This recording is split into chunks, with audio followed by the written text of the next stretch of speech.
नमस्कार, मैं हूँ त्यागराज या फिर कह लीजिए स्वैगराज। बिग बॉस मराठी के घर से हाल ही में निकला हूँ और अब आपसे कुछ बातें करना चाहता हूँ। सबसे पहले welcome to Filmy Mantra sir. Thank you very much. Thank you. Bigg Boss का सफ़र कैसा रहा? कुछ दिन आप थे बिग बॉस में, तो उसका सफ़र बताइए कैसा रहा? बिग बॉस का सफ़र बड़ा ही मज़ेदार था। एक अलग सा अनुभव था। मतलब मान लीजिए कि किसी दूसरी दुनिया में मैं था और बहुत मज़ा आया। ये मेमोरीज में हमेशा के लिए चेरिश करके रखूँगा। अच्छा, बिग बॉस में जाने से पहले आपने ये कहा था कि मैं ये बिग बॉस का खिताब तो ज़रूर जीतूंगा और कोई भी इनजस्टिस होगा तो उसके लिए फाइट करूँगा। हाँ, अब तो पहली बात तो अभी सफल नहीं हो गई। तो उसके लिए मुझे बहुत ही खेद है कि मैं बिग बॉस का टाइटल नहीं जीत पाया। कंपटीशन बहुत है और सारा अनप्रेडिक्टेबल गेम है। दूसरी बात कि मैं अन्याय के खिलाफ, इनजस्टिस के खिलाफ खड़ा रहूँगा, तो वो मौका ही मुझे मिला ही नहीं, कम मिला। अगर मैं रहता तो ज़रूर कुछ स्टैंड लेता। महेश जी ने आपकी क्लास ली थी थोड़े, तो उसके बारे में कुछ बताइए। क्लास ली थी, वही एक जो वाकया हुआ, किस्सा हुआ घर में। किशोर और उषा जी का जो भी कुछ झगड़ा हुआ, मतलब शुरुआत तो मतलब मस्करी से शुरू हुई थी, जिसकी कुस्करी हो गई बाद में। तो वहाँ पे शायद मुझे ये लग रहा था कि जिन उषा नाडकर्णी को मैं जानता हूँ सालों से, उनको किसी की मदद की ज़रूरत नहीं है, क्योंकि वो खुद एक बहुत ही स्ट्रांग लेडी है, जो अटैकिंग है नेचर उनका, जो बहुत डोमिनेटिंग है और जिनके पास गालियों का भंडार है। और वो अगर चप्पल निकाल लेती तो मामला कब का सुलझ जाता। किशोर उनके लिए तो कुछ था ही नहीं, मतलब बड़े बड़े लोगों को उन्होंने सीधा किया है।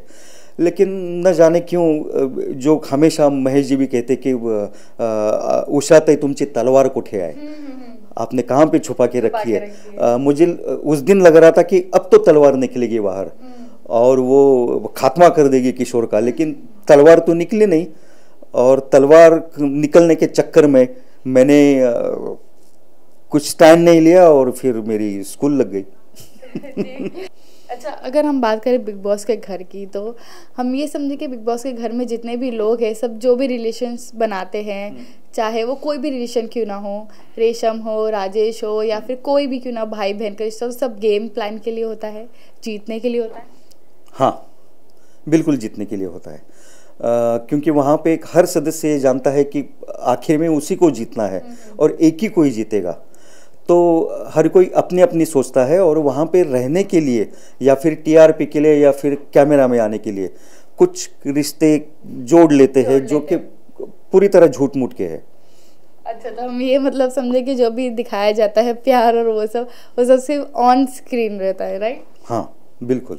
और ये स्ट्रैटेजी हो सकती है किसी की, और जहाँ तक मेरा अनुभव है उस घर में रहने का, तो किसी ना किसी सहारे की तो ज़रूरत वहाँ पे पड़ती है, क्योंकि वहाँ पे रहना बहुत मुश्किल है।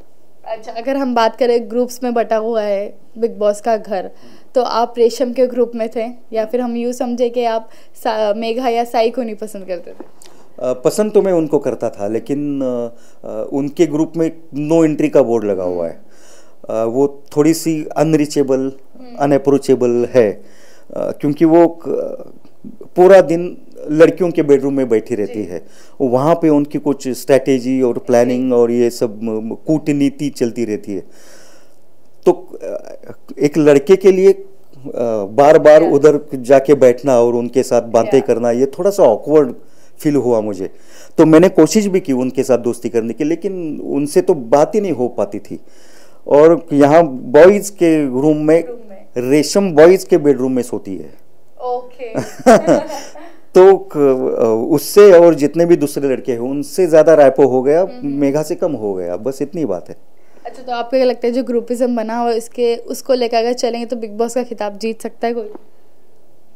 ग्रुपिज्म करके तो नहीं जीत सकता कोई, लेकिन अभी जितने सदस्य हैं 9-10, तब तक ये टीम करना ठीक है, लेकिन जैसे जैसे कम हो जाएंगे सदस्य, 6 रहेंगे, 5 रहेंगे, 4 रहेंगे, तब तो हर एक को इंडिविजुअल गेम ही खेलना पड़ेगा ही। अच्छा, will play one rapid fire round, okay. मैं एक वर्ड बोलूँगा, आपको उसके हिसाब से सिलेक्ट करना, ठीक है। सबसे पहला वर्ड है इरिटेटिंग। सही। दल बदलू। स्मिता। फेक। वैसे तो सभी है, लेकिन फिर भी Megha. Dump. Smita. Smarter. Smarter Megha. Megha. Top 3 finalist. Big Boss का पूरा गेम ही अनप्रेडिक्टेबल होता है, तो ऐसा मतलब पक्का नहीं बता सकते, लेकिन अगर अंदाज़ा ही लगाना है तो मेघा है, सही है, और शायद आस्ताद हो सकता है। अब जाते जाते फैन से क्या कहना चाहेंगे? जाते जाते मैं फ़ैन से यही कहना चाहता हूँ कि आप कई सालों से मुझे देखते आए हैं और सुनते आए हैं, टीवी के माध्यम से या फिर सिनेमा में, तो इसी तरह आपका प्यार बरकरार रखिए।